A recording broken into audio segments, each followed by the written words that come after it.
ಮಾಡುತ್ತಿರುವ ಕೇಂದ್ರ ಸರ್ಕಾರಕ್ಕೆ ಬೇಕೇ ಬೇಕು, ಬೇಕೇ ಬೇಕು. ವಿದ್ಯಾರ್ಥಿಗಳ ಬಾಳಿನಲ್ಲಿ ಆಟ ಆಡತಕ್ಕಂಥ ಕೇಂದ್ರ ಸರ್ಕಾರಕ್ಕೆ ಎಲ್ಲ ನನ್ನ ಕೊಪ್ಪಳದ NICU ಆಗಿರ್ಬೋದು, ಯುವ ಕಾಂಗ್ರೆಸ್ ಆಗಿರ್ಬೋದು, ಹಾಗೂ ನಮ್ಮ ಕೊಪ್ಪಳ ತಾಲೂಕಿನ ಎಲ್ಲ ಯುವಕರು ಇಲ್ಲಿ ಇವತ್ತಿನ ದಿನ ಸೇರ್ಬಿಟ್ಟು ಈ ನೀಟ್ ಪರೀಕ್ಷೆಯ ಕ್ವಶನ್ ಪೇಪರ್ ಲೀಕ್ ಆಗಿದೆ, ಇದರ ವಿರುದ್ಧ ನಾವೆಲ್ಲ ಯುವಕರು ಸೇರ್ಕೊಂಡು ಪ್ರತಿಭಟನೆ ಮಾಡ್ತಿದ್ದೇವೆ. ಈಗಿನ ಮಕ್ಕಳೇ ಮುಂದಿನ ದೇಶದ ಶಕ್ತಿ. ಪರೀಕ್ಷೆದ ಕ್ವಶನ್ ಪೇಪರ್ ನಾವು ಕಾಪಾಡಕ್ ನಿಮ್ ಸರ್ಕಾರ ಕಡೆಯಿಂದ ಆಗ್ತಿಲ್ಲ. ನಮ್ಮ ಯುವಕರಿಗೆ ಈಗಿರ್ತಕ್ಕಂಥ ನನ್ನ ತಮ್ಮಂದರಿಗೆ ಎಲ್ಲರಿಗೂ ನಾವು ಆಗ್ತಿರೋದೊಂದೇ, ಸರ್ಕಾರದಲ್ಲಿ ಏನೇ ತಪ್ಪಾದ್ರೂ ನಾವು ತಡ್ಕೊಂತೀವಿ. ನಮ್ಮ ದೇಶ ಬೆಳೆಯ ದೇಶ.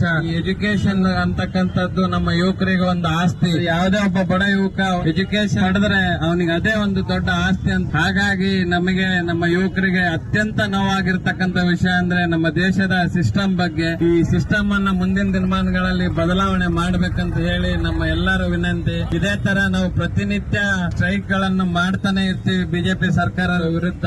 ಬದಲಾವಣೆ ಆಗೋ ಮಟ್ಟ ನಾವು ಯಾರು ಬಿಡಂಗಿಲ್ಲ. ನಿಮ್ಗೆ ಆಗಲೇ ಉದಾಹರಣೆ ಇದೆ, ನೇಪಾಳದಲ್ಲಿ ಆಲ್ರೆಡಿ ಯುವಕರು ಏನ್ ಜೆನ್ಜಿ ಅಂತಿದ್ದಾರೆ, ಅವರೇ ಈಗಾಗಲೇ ಪ್ರಧಾನ ಮಂತ್ರಿಗಳನ್ನ ಬದಲಾವಣೆ ಮಾಡಿದ ಉದಾಹರಣೆ ಇದೆ. ಮುಂದಿನ ದಿನಮಾನಗಳಲ್ಲಿ ಇದೇ ರೀತಿ ಆದ್ರೆ ನೇಪಾಳದ ಉದಾಹರಣೆ. ದೇಶದ ಎಜುಕೇಶನ್ ಮಿನಿಸ್ಟರ್ ಅವರಿಗೆ ಎಚ್ಚರಿಕೆ.